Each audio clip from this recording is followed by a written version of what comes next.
Hi guys, welcome back aboard good old Athena. Our cruising season here in the Caribbean is almost over. Hurricane season is knocking on the door, but we do have a few more days left here in the Exumas before we jump to the US. We're gonna go see some iguanas? Indeed we are, because right in here is Iguana Beach, which I assume has iguanas. And one of the benefits to being here late in the season is there is nobody else around. If you're new here, we're Ava and Mess. I spent 7 years on a somewhat extensive refit of our 1987 Trident Warrior sailboat named Athena. It was an oh glorious sanding extravaganza. We left Denmark and started cruising full-time, sailing down Europe's west coast, and then we had our biggest adventure yet, crossing the Atlantic. Now we're sanding and sailing our way around the world. There is one potential little flaw in our plan. I believe iguanas are cold-blooded, and it is the morning, so they might be a little bit lazy. The island that the iguanas live on is Bitter Iguana Key. I keep wanting to call it Bitter Guava Cay, but no, it's Bitter Iguana Key. And it's really cool because some form of this island has been here for a very long time. And the iguanas actually date back 33 million years. It's insane. Say it. What did you just say?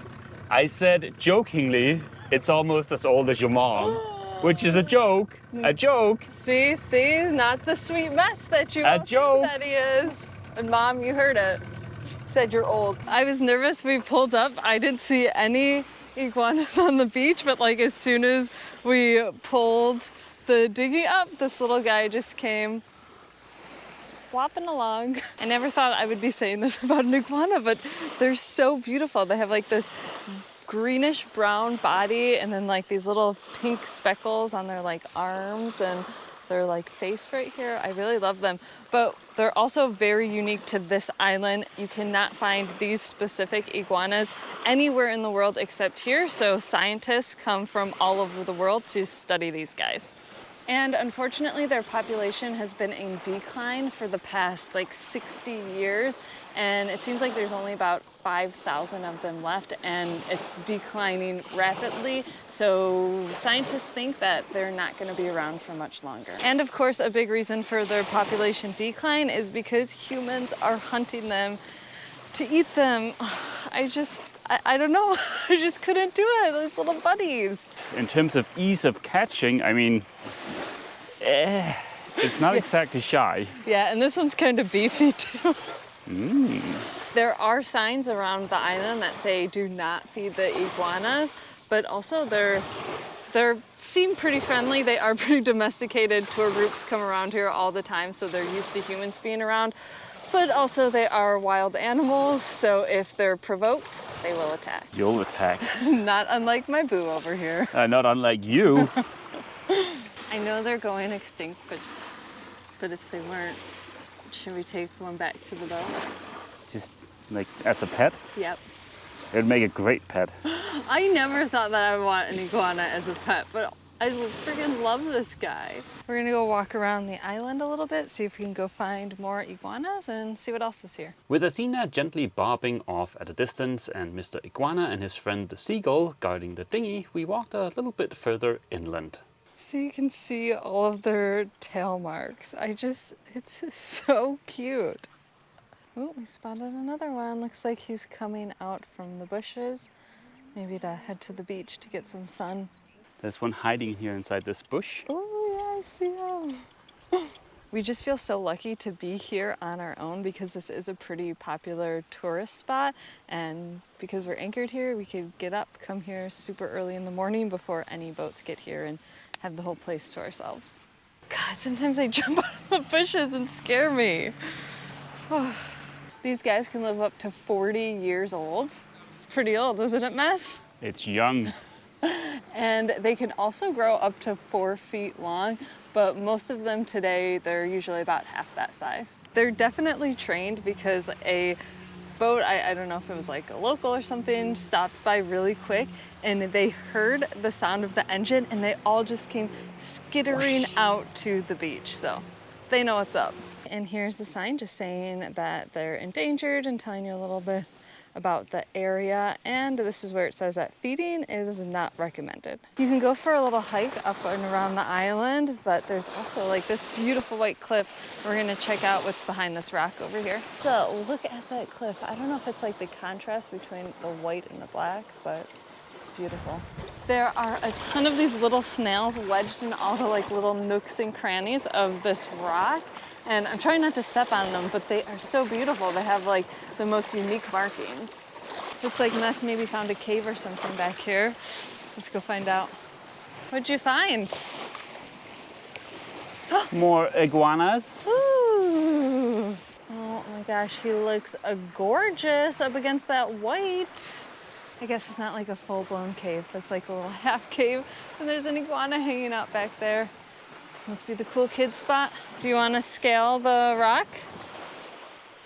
Nope, not even a little bit. I believe in you. Yeah, we'll do that for next time. Oh my God, look at this exotic oatmeal cream pie. Oh my God, I've never seen one, but seriously, look at this little tiny crab. He's going for the cream pie. Ah! I'm just so glad I could save the planet and have a snack for later. Okay, I saw one of these things on the last island that we went to, and I haven't Googled it yet. If you know what it is, let us know. They're just like, they look prehistoric. They're pretty crazy. We moved Athena 20 miles further north and stopped at a snorkel spot called the aquarium. This is definitely not natural behavior. Much like with the iguanas, these fish clearly associate humans with food.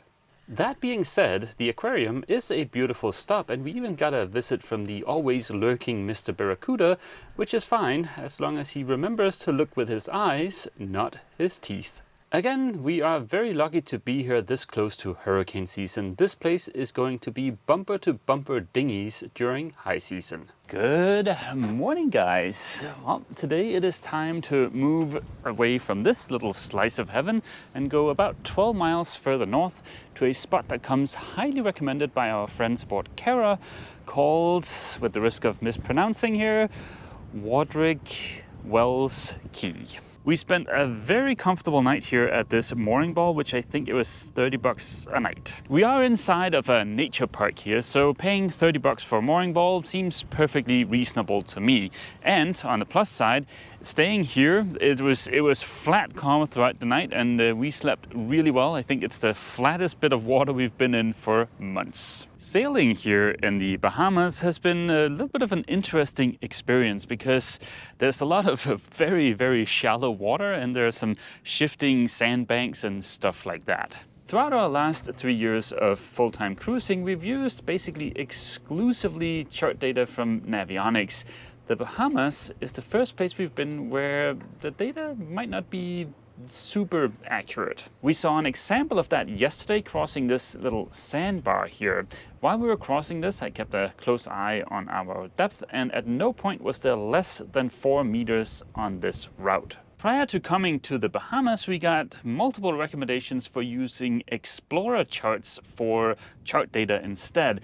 Now, we can't get that data onto our chart plotter, so instead we have it on an app on our phones. There are multiple ways of getting these charts. You can get them in paper form, and you can get them in a few different apps on your phone.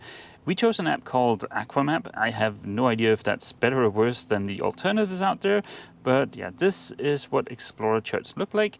And at least from our limited experience here in the Bahamas, they are more accurate than our chart plotter. On a quick little side note, when it comes to electronic navigation, there are 2 different data formats. There is raster and there's vector. Raster is essentially just a bitmap, and vector is, well, vector-based. Both will get you where you're going. There's no real difference there. It's just if you zoom in enough on the raster version or the bitmap version, then you will see pixels. I read that there is a vector-based version of Explorer charts available for Aquamap, but as you can see here, clearly we have the bitmap version. So I don't know if we need a different subscription or if it's just some kind of setting, but yeah, like I said, either version will get you where you're going. If we zoom in on Explorer charts here, you'll see this purple line here. That is a recommended route, and they feel kind of like the expressway version of moving your boat. So in here near shore, it's a little bit hairy, it's difficult, and for instance, a little bit later today, we're going to be squeezing through here, which is gonna be slightly terrifying, but then as soon as you get out to the recommended routes, it's just whoosh, zooming along. To make our zooming along a little bit easier, I've taken the lat and long for each of those recommended route points in Explorer charts and moved them into our chart plotters. That way, as soon as we're out on the expressway, we can use the route follow function for the autopilot and just not have to stare at our phone every 30 seconds. Anywho, let's get the boat packed up and head north about 12 miles. We are leaving the anchorage now and we have a super narrow bit to go through.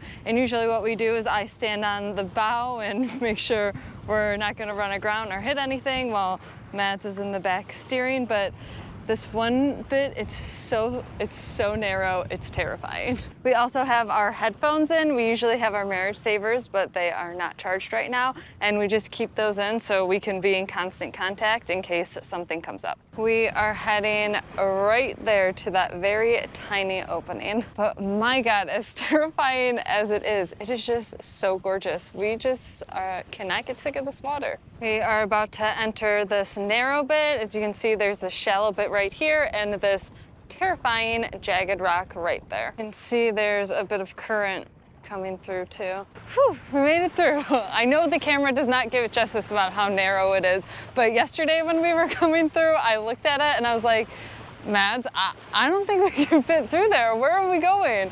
And he was like, well, a catamaran just did it like 5 minutes before us, so if they can fit through there, so can we.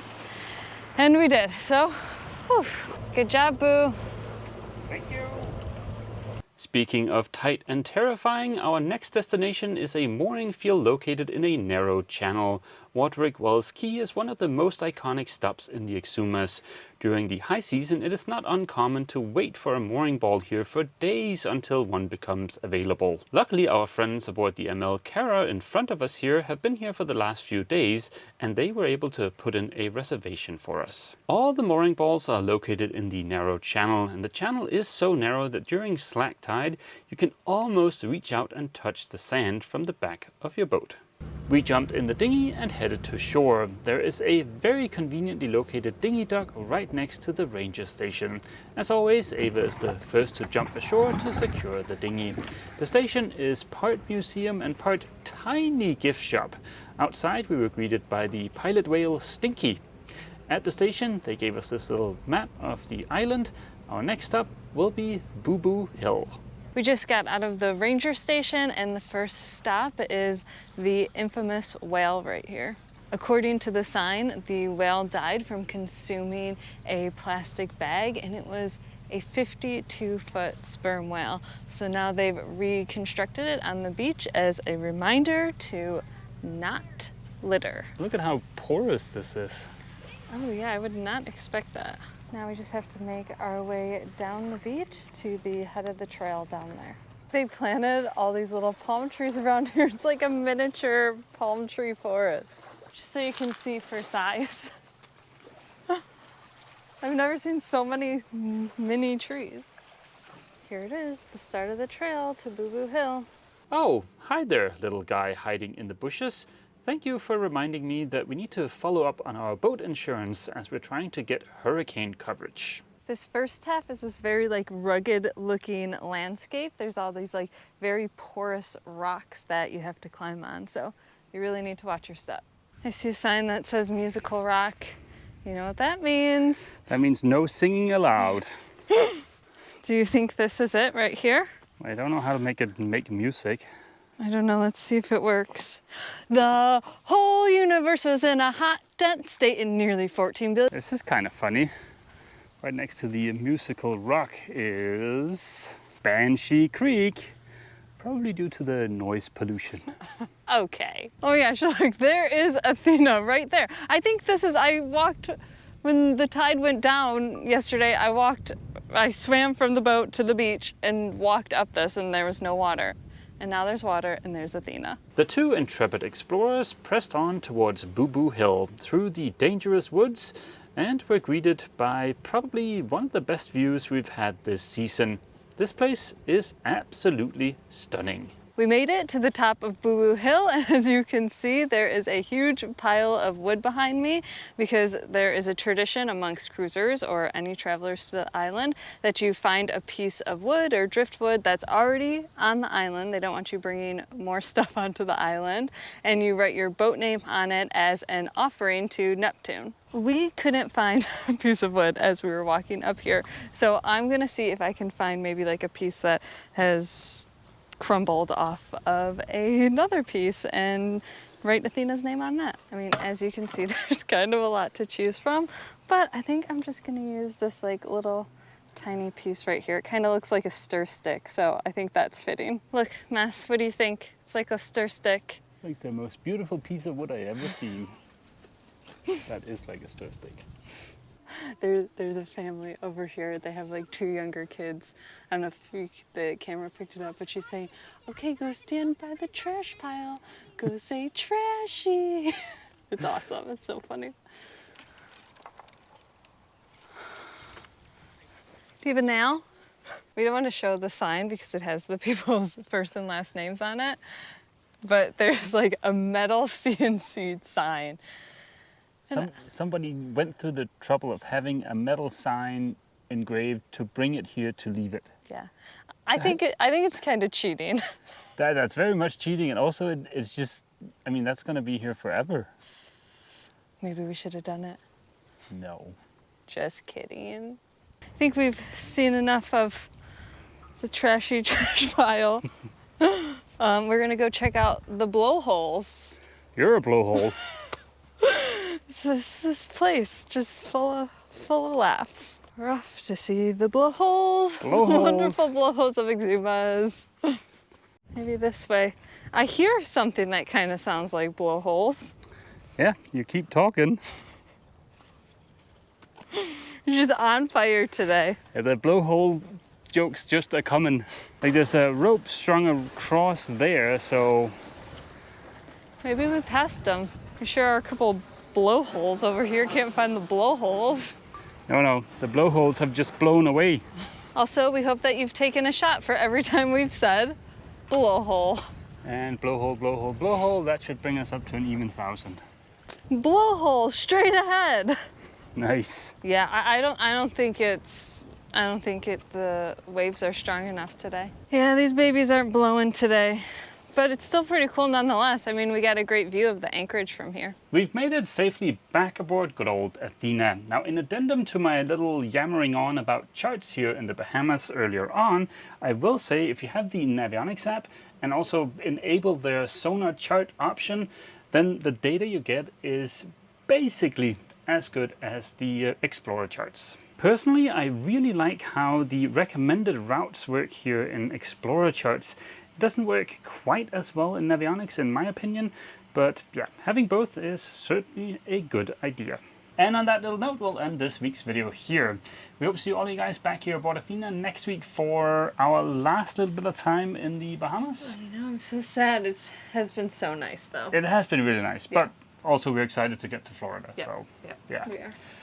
So yeah, that's it for this video. As always, feel free to leave a comment down below, and don't forget, if you've enjoyed this video, Please remember to leave a like. see you.